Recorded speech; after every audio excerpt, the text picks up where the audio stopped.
It's a wild world out there, but some worlds are even wilder. Hi, my name is Tyler Hapney, and you're listening to Dungeons and Dystopias. Thank you for listening.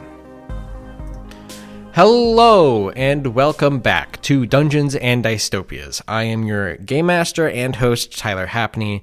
I have run hundreds of sessions of Cyberpunk RED and Dungeons and Dragons, and this podcast is a way for me to reconcile my thoughts on both of those systems, as well as go through news and updates and all the other important things.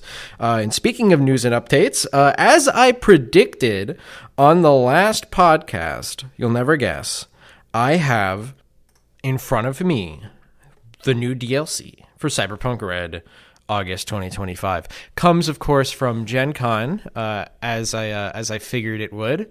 So today we can actually kind of go over a little bit about what kind of happened at Gen Con, because I'm assuming we had plenty of new things, new proposals, new news coming out. I think we heard a little bit more about the upcoming Night City compendium. I haven't dug too deep into that news, but it seems very exciting. I think we even saw some art from it, but I could be mistaken on exactly what we saw art from. But more importantly, it seems like there was a lot of play for Cyberpunk RED at the convention, because we actually have the gigs they ran for Gen Con. And these include 2 full-fledged missions, 2 actual, beefy ones, and then I'd say like 2 or 3 what they call demo missions, which are basically ways to sort of show off the mechanics of Cyberpunk RED, essentially. One of them is entirely combat focused, and another one seems to be a bit more roleplay oriented. But they both show off like the skills system and all that stuff. So they're there for exploring different aspects of the system, which I think is really, really cool. Because obviously you're at a convention, you want to kind of show off how your system works, and something that's a bit flashy and maybe a little showy, and that's why trust me when I say the first demo we get is exactly that. I mean, it's really interesting to me. I think this is a really fun scenario, especially to introduce players to the combat of Cyberpunk RED. This could be like an in-character way of doing that, essentially. You could already be establishing your players' characters by doing this. So what is this first demo? Well, it's called Friday Night Firefight Demo. It has demo in the name, but it's an in-universe demo because you are playtesting a virtual reality combat simulator for Segotari. I believe we have had Segotari as a metaphorical monster of the week before. Very interesting company, truly. So this one, it comes in 3 waves. That's it. It's just 3 waves of enemies. There's not a lot of role play necessarily, or anything like that. But you do have some, in-universe, like, on behalf of Segotari, thank you for blah, blah, blah, like, stuff to read in character to your players. So Wave 1, we'll just kind of get into it. This one's really quick. Wave 1 is, there's 3 gonks, 3 booster gangers, 3 whatever, on the map, 2 ranged and 1 melee. So there's kind of some variation there.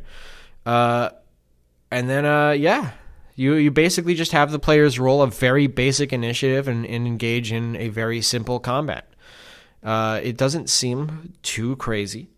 After 2 hits, each enemy is supposed to die, no matter what. There isn't really HP that's supposed to be tracked in this one. For the next one, they are now placing a number of enemies on the grid equal to the number of players minus 1.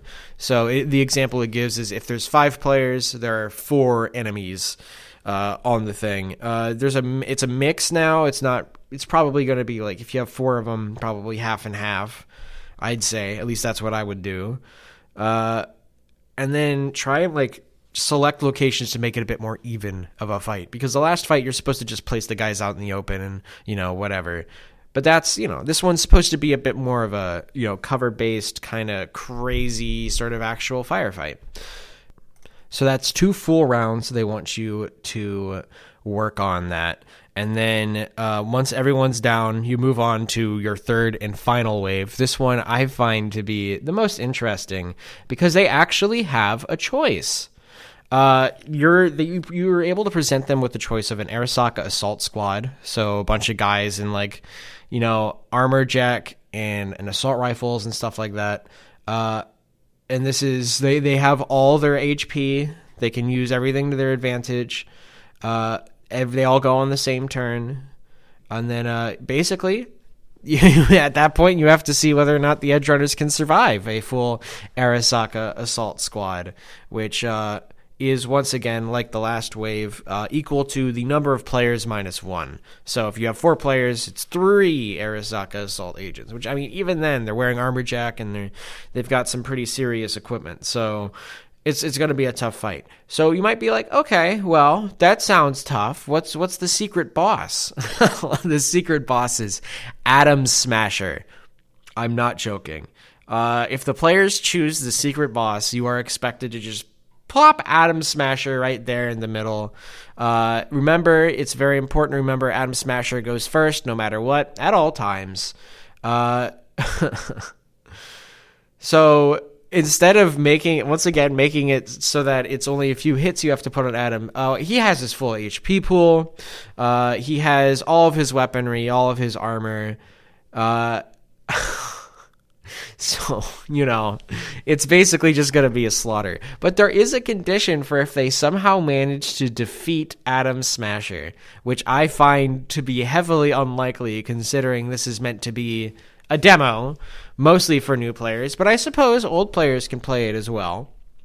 There's no reason for that. But there is, of course, a 2-round timer, I believe. So that means that... well, if you can survive, technically you do win. They really didn't expect anyone to survive against Atom Smasher. And I think if you defeat him, the guy gets, you're supposed to, as the game master, storyteller, get angry and say, they have to adjust the difficulty now of all the other enemies because Atom Smasher was too easy to kill. So, just keep that in mind. Such a fun demo. To me, this seems like it would take maybe an hour to 2 hours to finish. Honestly, it doesn't seem too crazy. And at the end of the sort of the first mission here, I'm really interested that they give specific abilities for each role to be able to do. And it says okay, for instance here, the Fixer at the beginning of the final wave, you are supposed to ask the Fixer to make a trading check. And if they succeed, suddenly all the crew weapons are at an excellent quality. So basically, during the demo, you're supposed to refer to each role and ask them to do something or play into their role a little bit to even sort of demo that out a little bit, which is really nice to see how they're sort of integrating their role.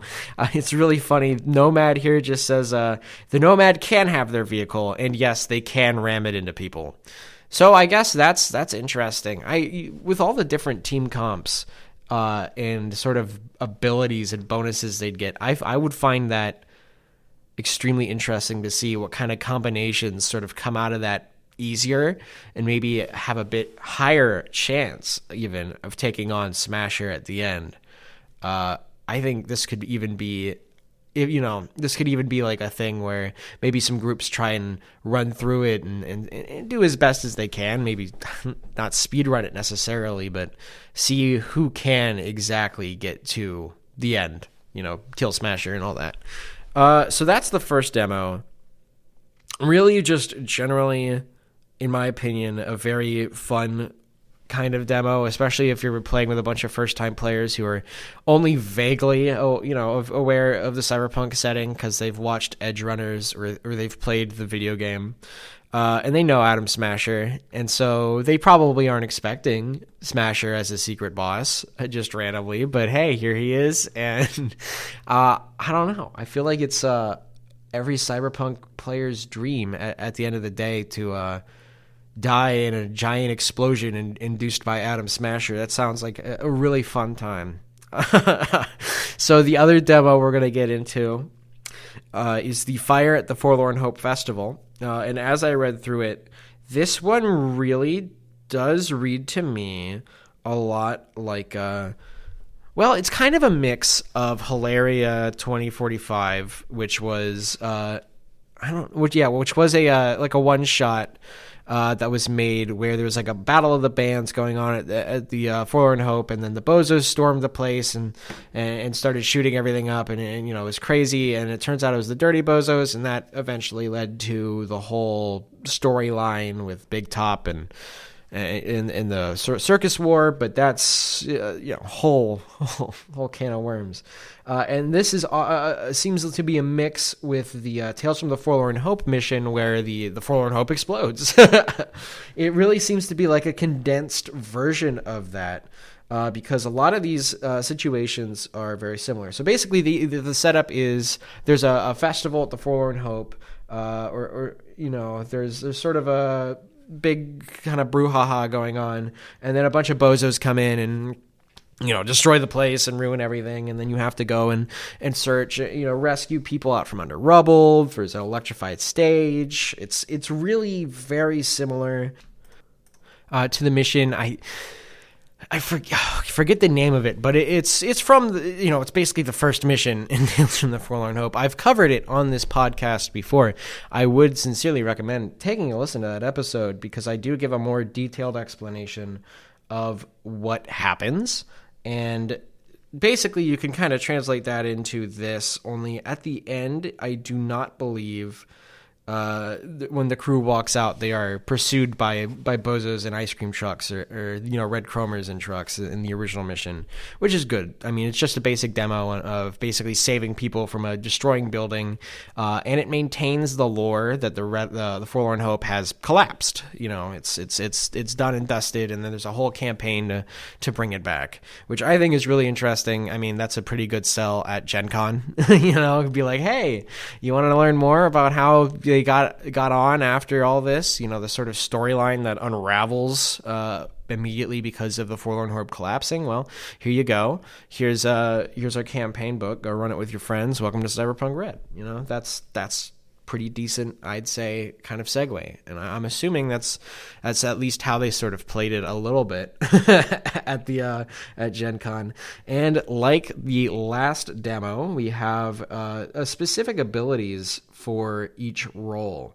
So, for instance, the medtech, if the medtech asks if they can heal someone, allow them to inject an ally with a speed heal as an action.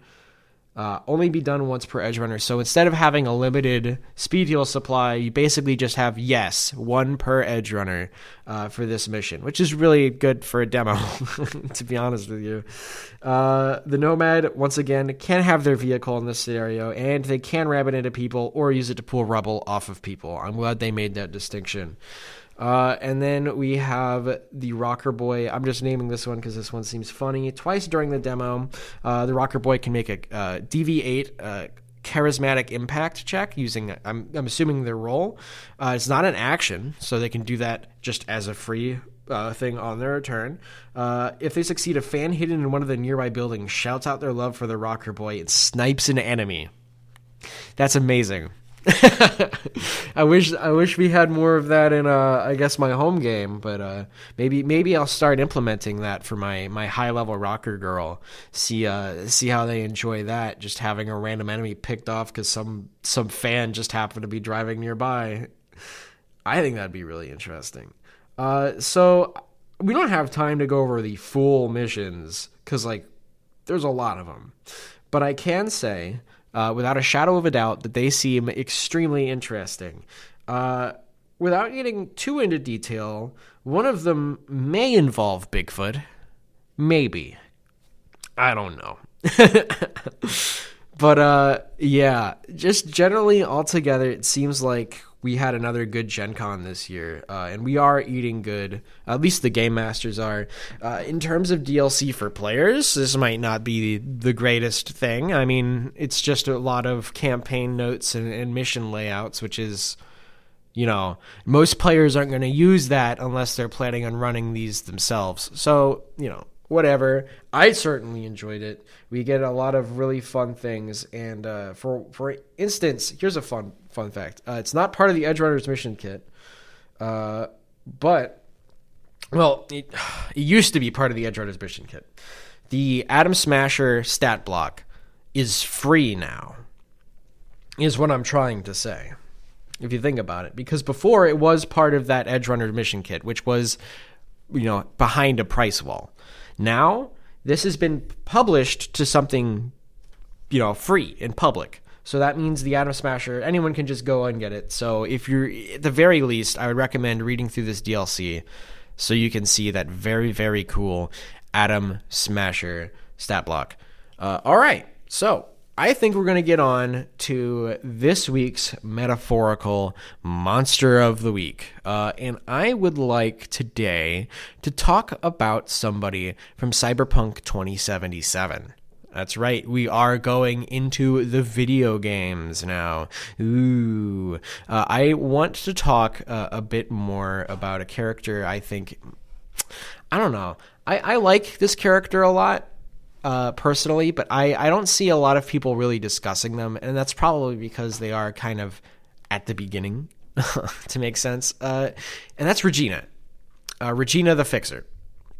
Yes, she is the Fixer from Watson. If you've played Cyberpunk 2077, you've heard her spam you millions of times. She's going after all the cyber psychos in the city, so she's the one that's always...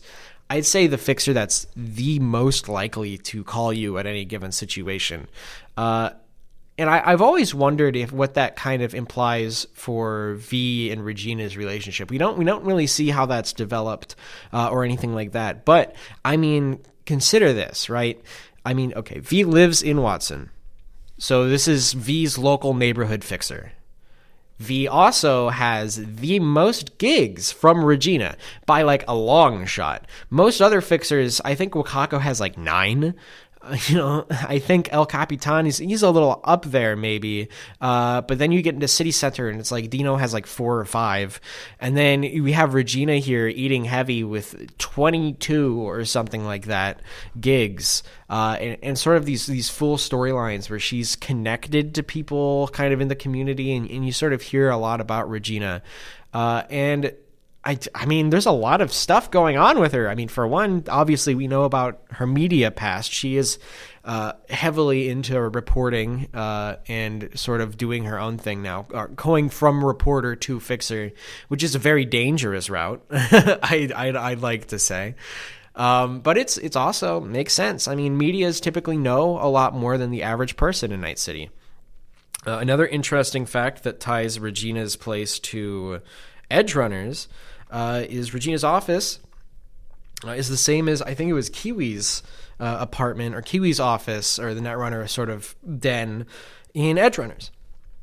So we get to see what happened to that building after Edge Runners, and of course it's owned by Regina, who is an important character in Cyberpunk 2077. And I mean, look, out of universe, I'm sure they probably just used that building because it was an internal that they could use and it was really good and it had a good view of the city and it would make for a really good background. And I mean, it's not hard to just retroactively say, oh, they don't own this building anymore. I mean, because of certain events that happen in Edge Runners. So, it's easy. But at the end of the day, it also has some really interesting lore connections and things of that nature. But yeah, Regina, super interesting character, and obviously she is the one driving the theory for cyberpsychosis and kind of part of that realization that, at least in 2077, it seems to imply that most of cyberpsychosis is rather stress from sort of the environment that the person finds themselves in, rather than something that's, a natural like disease or something, even though in the tabletop I'd say it's a pretty heavy mix of both.